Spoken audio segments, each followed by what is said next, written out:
नमस्कार दोस्तों, स्वागत है आपका आज के मुख्य समाचार में, जिसमें सबसे पहली और बड़ी खबर में आपको बताएंगे कि नोटबंदी, जीएसटी और बेरोजगारी ने युवाओं का भविष्य किया बर्बाद। राहुल गांधी का मोदी सरकार पर जबरदस्त हमला।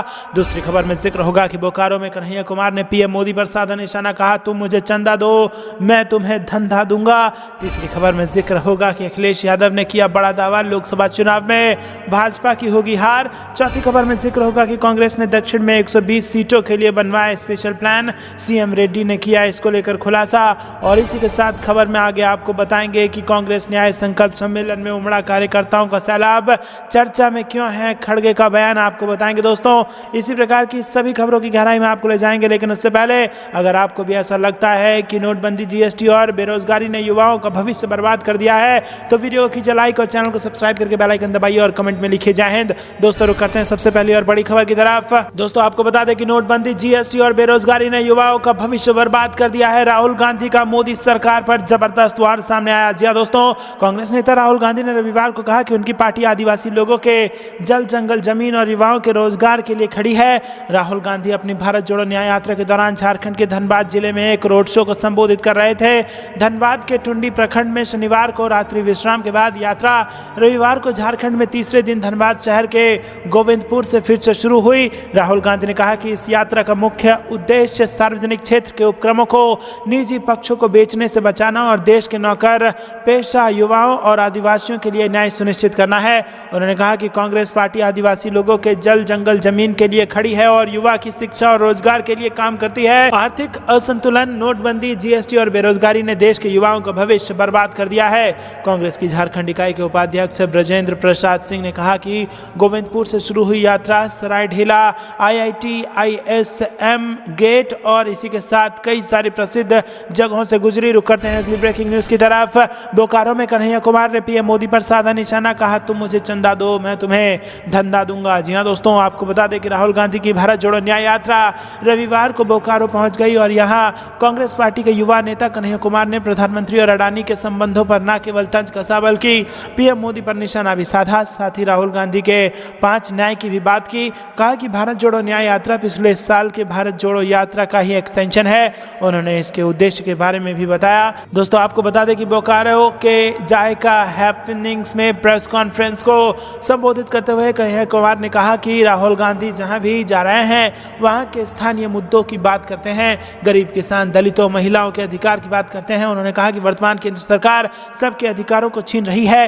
राहुल गांधी सबको न्याय दिलाने के लिए भारत जोड़ो न्याय यात्रा पर निकले हैं। रुक करते हैं अगली ब्रेकिंग न्यूज की तरफ, लेकिन उससे पहले अगर आपको भी ऐसा लगता है कि सबका अधिकार छीना जा रहा है और ऐसे में भारत जोड़ो न्याय यात्रा बेहद जरूरी है तो वीडियो को लाइक करके समर्थन दर्ज कराइए। रुक करते हैं अगली ब्रेकिंग न्यूज की तरफ। अखिलेश यादव का बड़ा दावा, लोकसभा चुनाव में भाजपा की होगी हार। जी हां दोस्तों, लोकसभा चुनाव 2024 के लिए अब कुछ ही महीने बचे हैं और इससे पहले नेताओं की बयानबाजी तेज हो गई है। सपा अध्यक्ष और पूर्व मुख्यमंत्री अखिलेश यादव ने भाजपा को लेकर बड़ा दावा किया। उन्होंने कहा कि इस चुनाव में भाजपा का अंत तय है, भाजपा अपने ही लोगों से हारेगी। अखिलेश यादव ने रविवार को PDA में विश्वास करने वालों का हवाला देते हुए कहा कि एक सर्वेक्षण में यह बात सामने आई है कि पिछड़ा, दलित और अल्पसंख्यक की 91% आबादी इस बार PDA के लिए एकजुट होकर वोट करेगी और भाजपा के समीकरण तथा फार्मूले इस बार फेल हो जाएंगे। उन्होंने ये भी दावा किया कि भारतीय जनता पार्टी अपनों से ही हारेगी। यादव ने यह भी कहा कि भाजपा उम्मीदवारों के चयन में काफ़ी पीछे रह गई है और उसे उम्मीदवार ही नहीं मिल रहे हैं क्योंकि कोई भी हारने के लिए लड़ना नहीं चाहता है। सपा प्रमुख यादव ने रविवार को सोशल मीडिया मंच X पर अपने एक पोस्ट में कहा कि PDA में विश्वास करने वालों का सर्वे कुल मिलाकर 90% की बात। यादव ने कहा कि 49% पिछड़ों का विश्वास PDA में है, 16% दलितों का विश्वास PDA में है, 21% अल्पसंख्यकों का और 4% अगड़ों में पिछड़ों का विश्वास PDA में है। इन 90% में से अधिकांश इस बार PDA के लिए एकजुट होकर वोट करेंगे। यादव ने पिछले दलित और अल्पसंख्यक के लिए PDA शब्द गढ़ा है और आगामी लोकसभा चुनाव में सपा PDA पर ध्यान केंद्रित कर रही है। उन्होंने सत्तारूढ़ भाजपा पर निशाना साधते हुए कहा कि भाजपा इसी कारण ना कोई गणित बैठा पा रही है, ना ही कोई समीकरण, इसीलिए भाजपा के पिछले सारे फार्मूले इस बार फेल हो गए हैं। भाजपा उम्मीदवारों के चयन में बहुत पीछे छूट गई है और भाजपा को उम्मीदवार ही नहीं मिल रहे हैं। उन्होंने कहा कि यहाँ तक कि भाजपा की मुख्य समर्थक रही महिलाएं भी इस बार पार्टी को वोट नहीं देंगी। रुक करते हैं अगली ब्रेकिंग न्यूज़ की तरफ, जहां पर आपको बता दें कि कांग्रेस ने दक्षिण में 120 सीटों के लिए बनाया स्पेशल प्लान, सीएम रेड्डी ने किया इसका खुलासा। जी हां दोस्तों, लोकसभा चुनाव जीतने के लिए कांग्रेस की रणनीति धीरे धीरे सामने आ रही है। हिंदी पट्टी राज्यों में भाजपा की मजबूती को देखते हुए कांग्रेस दक्षिण व नॉर्थ ईस्ट के राज्यों में अधिक से अधिक सीटें जीतने के लिए जोर लगा रही है। कांग्रेस दक्षिण में 129 और उत्तर पूर्व में 25 सीटों को लेकर स्पेशल प्लान बना रही है। कांग्रेस के धुरंधर नेता इस रणनीति के तहत सक्रिय हो रहे हैं। लोकसभा चुनाव में कांग्रेस इस बार राज्यों के बड़े मुद्दों को भी उठाती दिखेगी। तेलंगाना के मुख्यमंत्री रेवंत रेड्डी ने कांग्रेस नेता सोनिया गांधी के तेलंगाना से चुनाव में उतरने का बयान देकर रणनीति का खुलासा भी कर दिया है। कांग्रेस का प्लान एक एक सीट बटोरकर अपनी संख्या बढ़ाना है। पार्टी 1-2 सीटों वाले राज्यों और केंद्र शासित प्रदेशों पर फोकस कर रही है। कांग्रेस अध्यक्ष मल्लिकार्जुन खड़गे ने हर जगह में जाकर कार्यकर्ताओं से मिलना शुरू कर दिया है। कांग्रेस नेता राहुल गांधी भारत जोड़ो न्याय यात्रा से कार्यकर्ताओं में जोश भरने की कोशिश में जुटे हुए हैं। पार्टी के रणनीतिकारों का मानना है कि भाजपा को चुनाव में टक्कर देने के लिए दक्षिण व उत्तर पूर्व के साथ केंद्र शासित प्रदेशों की करीब 154 सीटों में से कांग्रेस और गठबंधन को करीब 100 से 150 सीटें जीतनी होगी। दोस्तों, राहुल गांधी ने उत्तर पूर्व में स्थानीय भाषा संस्कृति पर हमला करने के साथ वर्षों से लंबित उत्तर पूर्व राज्यों के कई समझौतों को मुद्दा बनाकर अपना एजेंडा सेट कर दिया है। मणिपुर में हिंसा और असम में मुख्यमंत्री हेमंत बिस्वा शर्मा पर भ्रष्टाचार के आरोप लगाए गए हैं। और वहीं आंध्र प्रदेश में 10 साल से लंबित आंध्र प्रदेश पुनर्गठन अधिनियम 2014 के तहत विशेष राज्य का दर्जे का मुद्दा उठाया जा रहा है। रुक करते हैं अगली ब्रेकिंग न्यूज़ की तरफ। कांग्रेस न्याय संकल्प सम्मेलन में उमड़ा कार्यकर्ताओं का सैलाब, चर्चा में क्यों है खड़गे का बयान, ये भी आपको बता दें दोस्तों। यहाँ पर बड़ी खबर आ रही है जिसमें आपको बता दें कि पूर्वी दिल्ली में शनिवार को आयोजित कांग्रेस न्याय संकल्प रैली में 20,000 से भी ज्यादा लोग शामिल हुए।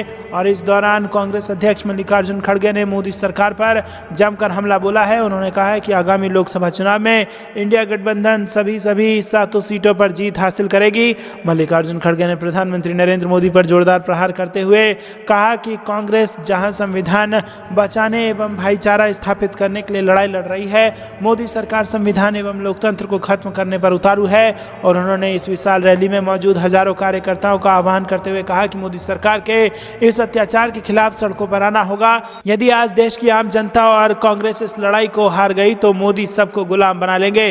वहीं दोस्तों, मल्लिकार्जुन खड़गे ने कहा कि मोदी सरकार का सबका साथ सबका विकास नारा केवल ढकोसला है। उन्होंने मोदी गारंटी पर चुटकी लेते हुए कहा कि 20 करोड़ लोगों को रोजगार देने का वादा करके लोगों को बेरोजगार करना ही मोदी की गारंटी बन चुका है।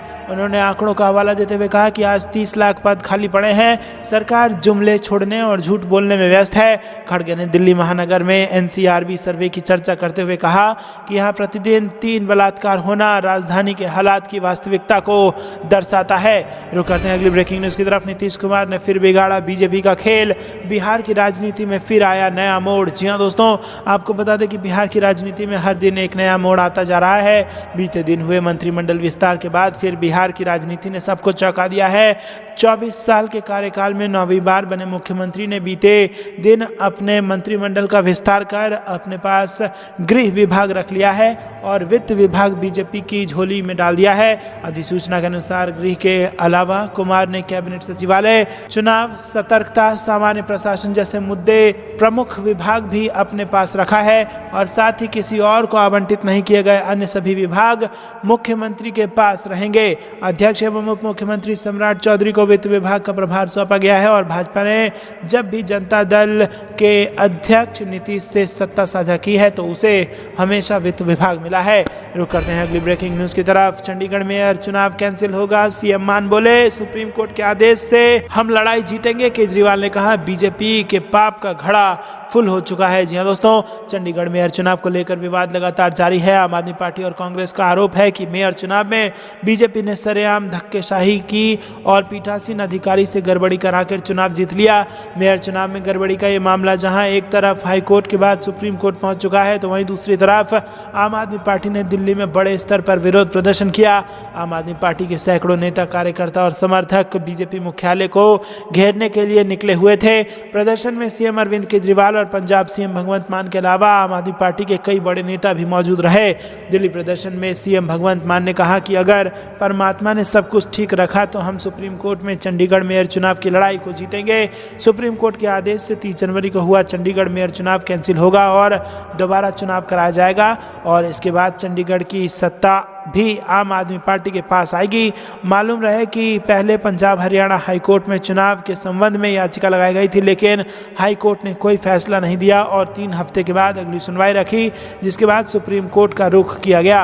रुख करते हैं अगली ब्रेकिंग न्यूज़ की तरफ। बिहार में 4 दिन पहले बनी सरकार में खटपट शुरू। सीएम नीतीश के फैसले का बीजेपी एमएलसी ने किया विरोध। जी हाँ दोस्तों, बिहार के मुख्यमंत्री नीतीश कुमार ने अभी तक अपना फ्लोर टेस्ट भी पास नहीं किया है और एनडीए सरकार में अभी से खटपट के संकेत मिलने लगे हैं।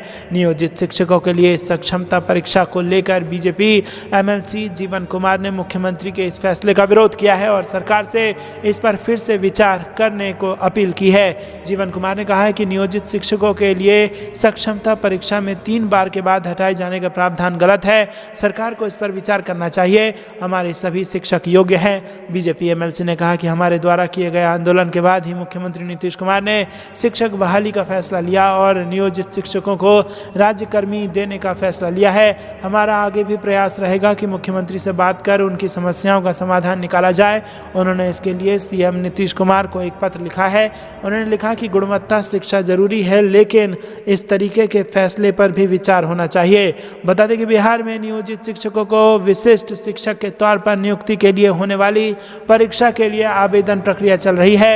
यह परीक्षा 4 बार आयोजित की जाएगी और प्रत्येक शिक्षक को 3 परीक्षाओं में किसी एक में पास करना होगा। नियोजित शिक्षकों की पहली सक्षमता परीक्षा 26 फरवरी को आयोजित की जाएगी और इन शिक्षकों को सक्षमता परीक्षा के लिए 3 अवसर मिलेंगे। राज्यकर्मी का दर्जा पाने के लिए नियोजित शिक्षकों का इस परीक्षा में बैठना अनिवार्य कर दिया गया है। वहीं इस परीक्षा के 3 प्रयासों में भी उत्तीर्ण नहीं होने वाले शिक्षकों की सेवाएं समाप्त कर दी जाएंगी और उन्हें नौकरी से निकाल दिया जाएगा। रुक करते हैं अगली ब्रेकिंग न्यूज की तरफ। लोकसभा चुनाव के लिए प्लान तैयार करने में जुटी कांग्रेस। यूपी की 46 सीटों पर उतारे नए कोऑर्डिनेटर। जी हां दोस्तों, कांग्रेस ने 80 लोकसभा सीटों पर कोऑर्डिनेटर नियुक्त करने के बाद लगभग 3 सप्ताह बाद 46 सीटों पर नए चेहरों को अब ये जिम्मेदारी सौंपी है। पार्टी नेताओं का कहना है कि पहले प्रदेश कांग्रेस कमेटी के पदाधिकारियों को जिले के साथ ही लोकसभा सीट के कोऑर्डिनेटर का जिम्मा भी सौंप दिया गया था। इनमें कई पदाधिकारियों को ऐसे लोकसभा सीट का जिम्मा सौंपा गया था जो उनके जिले से दूर थी। इसे लेकर व्यवहारिक दिक्कतों को देखते हुए अब लखनऊ, अमेठी, कानपुर, बरेली, शाहजहांपुर, सुल्तानपुर समेत 46 लोकसभा सीटों के कोऑर्डिनेटर बदले गए हैं। दोस्तों, रुक करते हैं अगली ब्रेकिंग न्यूज की तरफ, जहां पर आपको बता दें कि बीजेपी विधायक के शिवसेना नेता को गोली मारने पर गरमाई सियासत। विपक्ष दलों ने सीएम शिंदे का मांगा इस्तीफा। जी हां दोस्तों, आपको बता दें कि बड़ी खबर महाराष्ट्र से आ रही है। महाराष्ट्र में ठाणे जिले में भूमि विवाद को लेकर भारतीय जनता पार्टी के एक विधायक द्वारा शिवसेना के एक नेता को गोली मारकर घायल किए जाने के बाद राज्य में विपक्षी दलों ने मुख्यमंत्री एकनाथ शिंदे के इस्तीफे की शनिवार को मांग की है। भाजपा और शिंदे के नेतृत्व वाली शिवसेना राज्य में सत्तारूढ़ गठबंधन का हिस्सा है। कांग्रेस ने दावा किया कि यह घटना राज्य में कानून व्यवस्था के खराब होने की ओर इशारा करती है, जबकि उद्धव ठाकरे के नेतृत्व वाली शिवसेना ने कहा कि इसके लिए शिंदे जिम्मेदार हैं। राष्ट्रवादी कांग्रेस पार्टी अध्यक्ष शरद पवार ने इसे चिंताजनक बताया और कहा कि सत्ता के दुरुपयोग की भी एक सीमा होती है। उप मुख्यमंत्री देवेंद्र फडणवीस ने मीडिया को बताया कि उन्होंने गोलीबारी की घटना की एक उच्च स्तरीय जांच के आदेश दिए हैं, जबकि उप मुख्यमंत्री अजित पवार ने कहा कि निर्वाचित प्रतिनिधियों का कानून को अपने हाथ में लेना गलत है। अतिरिक्त पुलिस आयुक्त ने मीडिया को बताया कि कल्याण से भाजपा के विधायक गणपत गायकवाड़ ने शुक्रवार रात ठाणे जिले के उल्लासनगर में एक पुलिस थाने के अंदर कल्याण के शिवसेना प्रमुख महेश गायकवाड़ पर गोली चला दी। रुक करते हैं अगली ब्रेकिंग न्यूज की तरफ, जो कि मणिपुर से जुड़ी आ रही है। मणिपुर मुद्दे पर कांग्रेस ने पीएम को फिर घेरा। जयराम रमेश ने कहा मोदी अब भी पूरी तरह से खामोश हैं। जी हां दोस्तों, आपको बता दें कि कांग्रेस ने प्रधानमंत्री नरेंद्र मोदी पर मणिपुर के लोगों के साथ घोर अन्याय करने का आरोप लगाते हुए रविवार को कहा कि राज्य की स्थिति पर मोदी अब भी पूरी तरह खामोश हैं। विपक्षी दल ने मणिपुर के मुख्यमंत्री एन बीरेन सिंह के गृह मंत्री अमित शाह से मुलाकात के एक दिन बाद ये बयान दिया है। कांग्रेस महासचिव जयराम रमेश ने सोशल मीडिया मंच एक्स पर शाह और मुख्यमंत्री की बैठक संबंधी खबर को संलग्न करते हुए कहा कि 9 महीने हो गए लेकिन प्रधानमंत्री के साथ कोई बैठक नहीं हुई है। मणिपुर पर प्रधानमंत्री की पूर्ण चुप्पी बरकरार है। उन्होंने कहा कि प्रधानमंत्री रोड रोड शो के लिए गुवाहाटी जाते हैं, लेकिन वो इम्फाल नहीं जा सकते हैं और ना ही जाएंगे। रुक करते हैं अगली ब्रेकिंग न्यूज़ की तरफ। लोकसभा चुनाव से पहले ममता का बड़ा दाव, 21 लाख मनरेगा श्रमिकों को बकाया वेतन जारी करने का किया ऐलान। जी हाँ दोस्तों, लोकसभा चुनाव से पहले बंगाल की सीएम ममता बनर्जी ने बड़ा दाव खेला है। मनरेगा का पैसा पाने के लिए केंद्र सरकार के खिलाफ धरने पर बैठी सीएम ने अब खुद ही 21 लाख मनरेगा श्रमिकों को बकाया वेतन देने का ऐलान कर दिया है। दोस्तों, ममता ने कहा कि उनकी सरकार अब केंद्र सरकार की राह नहीं देखेगी और मनरेगा के श्रमिकों को उनका बकाया वेतन देगी। मनरेगा सहित अन्य केंद्रीय योजनाओं के बकाये फंड के भुगतान की मांग को लेकर ममता शुक्रवार से केंद्र सरकार के खिलाफ यहां 48 घंटे के धरने पर बैठी थी। बंगाल की मुख्यमंत्री ममता बनर्जी ने शनिवार को दूसरे दिन धरना मंच से बड़ी घोषणा की। ममता बनर्जी ने कहा कि मनरेगा के जिन 21 लाख वंचित मजदूरों का पैसा बकाया है, 21 फरवरी को उसका भुगतान राज्य सरकार करेगी। मुख्यमंत्री ने वादा किया कि 21 फरवरी को उन सभी वंचित श्रमिकों के बैंक खाते में पैसा चला जाएगा। कोलकाता के रेड रोड पर जारी धरना में शामिल होने विभिन्न जिलों से जुटे बड़ी संख्या में मनरेगा श्रमिकों व तृणमूल कार्यकर्ताओं को संबोधित करते हुए ममता बनर्जी ने कहा कि मैं बार बार केंद्र सरकार से मनरेगा व अन्य योजनाओं का बकाया पैसा मांग कर थक गई हूं। रुक करते हैं अगली ब्रेकिंग न्यूज़ की तरफ, जहां पर आपको बता दें कि पूर्ण राज्य के दर्जे की मांग को लेकर करगिल बंद, लेह में हजारों लोगों ने भरी हुंकार। जी हां दोस्तों, पूर्ण राज्य का दर्जा देने और संवैधानिक अधिकारों की बहाली के लिए छठी अनुसूची में शामिल करने सहित 5 सूत्री मांगों को लेकर शनिवार को करगिल बंद रहा। लेह में रैली निकाली गई जिसमें हजारों लोग शामिल हुए। लेह एपेक्स बॉडी की ओर से लेह चलो कॉल तथा कारगिल डेमोक्रेटिक अलायंस की ओर से बंद का आह्वान किया गया था। बंद के मद्देनजर सभी दुकानें तथा व्यापारिक प्रतिष्ठान बंद रहे। सड़कों पर सार्वजनिक परिवहन भी प्रभावित रहा। कड़ाके की ठंड के बावजूद लेह के पोलो ग्राउंड में हजारों लोगों ने प्रदर्शन किया। मांगों के समर्थन में नारेबाजी की गई। करगिल डेमोक्रेटिक अलायंस के सदस्य सज्जाद हुसैन करगिली ने कहा कि 4 सूत्रीय एजेंडे पर आंदोलनरत लद्दाख के लोगों की आवाज़ को सरकार को बिना किसी देरी के सुनना चाहिए। उन्होंने उम्मीद जताई कि दिल्ली में 19 फरवरी को गृह मंत्रालय में बुलाई गई उनकी बैठक में मांगों पर सहानुभूतिपूर्वक विचार किया जाएगा।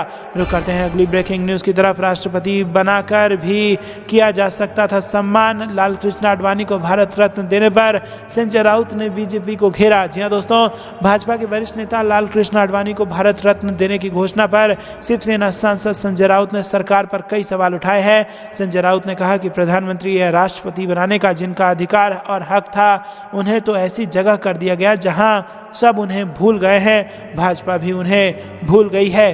भाजपा के वरिष्ठ नेता लाल कृष्ण आडवाणी को भारत रत्न की घोषणा पर शिवसेना सांसद संजय राउत ने सरकार पर कई सवाल उठाए हैं। संजय राउत ने कहा कि प्रधानमंत्री या राष्ट्रपति बनने का जिनका अधिकार और हक था, उन्हें ऐसी जगह पर डाल दिया गया जहां उन्हें सब भूल गए। भाजपा भी भूल गई। जब मौका आया तो उन्हें दरकिनार कर दिया गया और अब उन्हें भारत रत्न दे रहे हैं। मैं इस फैसले का स्वागत करता हूं। वो इसके हकदार हैं। उनका देश के विकास में योगदान रहा है और वो लाल कृष्ण आडवाणी को राष्ट्रपति बनाकर उनका सम्मान कर सकती थी, लेकिन उन्होंने वो नहीं किया। दोस्तों, रुक करते हैं अगली ब्रेकिंग न्यूज़ की तरफ। ओबीसी आरक्षण पर अपनी ही सरकार के खिलाफ उतरे छगन भुजबल बोले नवंबर में ही दे दिया था मंत्री पद से इस्तीफा। जी हां दोस्तों, महाराष्ट्र सरकार में मंत्री छगन भुजबल ने शनिवार को खुलासा किया कि उन्होंने पिछले नवंबर में राज्य मंत्रिमंडल से अपना इस्तीफा दे दिया था। छगन भुजबल वही मंत्री हैं जिन्होंने अपनी ही सरकार पर पिछले दरवाजे से मराठा समुदाय को अन्य पिछड़ा वर्ग कोटा में आरक्षण देने का आरोप लगाया था। दोस्तों, भुजबल ने यहां एक रैली को संबोधित करते हुए दोहराया कि वो मराठा समुदाय को आरक्षण देने के विरोध में नहीं है, लेकिन मौजूदा ओबीसी कोटा साझा करने के खिलाफ हैं। वो अजीत पवार नीत राष्ट्रवादी कांग्रेस पार्टी के सदस्य हैं। भुजबल ने कहा कि विपक्ष के कई नेता और यहां तक कि मेरी सरकार के नेता भी कहते हैं कि मुझे इस्तीफा दे देना चाहिए। किसी ने कहा कि भुजबल को मंत्रिमंडल से बर्खास्त किया जाना चाहिए। मैं विपक्ष, सरकार और अपनी पार्टी के नेताओं को बताना चाहता हूं कि 17 नवंबर को अंबाड में आयोजित ओबीसी एल्गार रैली से पहले मैंने 16 नवंबर को मंत्रिमंडल से इस्तीफा दे दिया था और तत्पश्चात उस कार्यक्रम में भाग लेने गया। रुक करते हैं अगली ब्रेकिंग न्यूज़ की तरफ। बोकारो स्टील समेत कई पीएसयू को भी पीएम मोदी अपने मित्रों को पकड़ा देंगे। राहुल गांधी बोले अन्याय के लिए 24 घंटे काम करेंगे। जी हाँ दोस्तों, आपको बता दें कि कांग्रेस सांसद राहुल गांधी ने कहा कि केंद्र की बीजेपी नेतृत्व वाली सरकार देश के सभी प्रमुख केंद्रीय सार्वजनिक उपक्रमों का निजीकरण कर रही है। उन्होंने कहा कि यदि लोगों को सचेत में थोड़ी सी देर हुई तो बोकारो स्टील समेत अन्य PSU को प्रधानमंत्री नरेंद्र मोदी अपने मित्रों को पकड़ा देंगे। राहुल गांधी रविवार को धनबाद में भारत जोड़ो न्याय यात्रा के दौरान लोगों को संबोधित कर रहे थे। कांग्रेस सांसद ने कहा कि आदिवासियों के जल, जंगल और जमीन की रक्षा कांग्रेस पार्टी करती है और आगे भी करती रहेगी। उन्होंने कहा कि लोगों को शिक्षा, स्वास्थ्य और रोजगार दिलाने के लिए वो 24 घंटे काम करेंगे।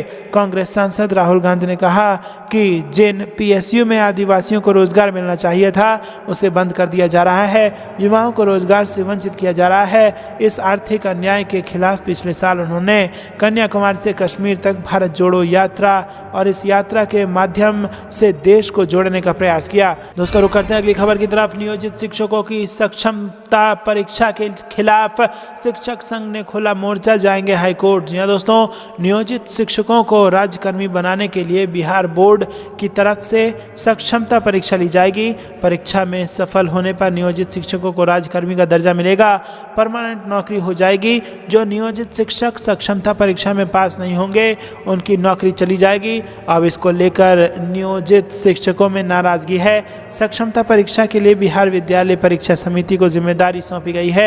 वहीं इस आदेश के बाद शिक्षक संघ ने मोर्चा खोल दिया है और इस फैसले को हाई कोर्ट में चुनौती देंगे। बता दें कि सरकारी स्कूल में नियोजित शिक्षकों की संख्या करीब 4 लाख है। नियोजित शिक्षकों को लेकर शिक्षा विभाग के इस फैसले पर प्रारंभिक शिक्षक संघ के संयोजक राजू सिंह ने कहा कि शिक्षक नियोजन नियमावली के अनुसार 60 वर्ष की उम्र तक नियोजित शिक्षकों के नौकरी में बने रहने का प्रावधान है। तो दोस्तों ये थी दिन भर की सारी जरूरी और बड़ी खबरें। अंत तक बने रहने के लिए बहुत बहुत धन्यवाद। जाने से पहले वीडियो को लाइक करके चैनल को सब्सक्राइब कीजिए और बेल आइकन दबाकर कमेंट में लिखे जय हिंद। अभी के लिए इतना ही। जय हिंद, जय भारत।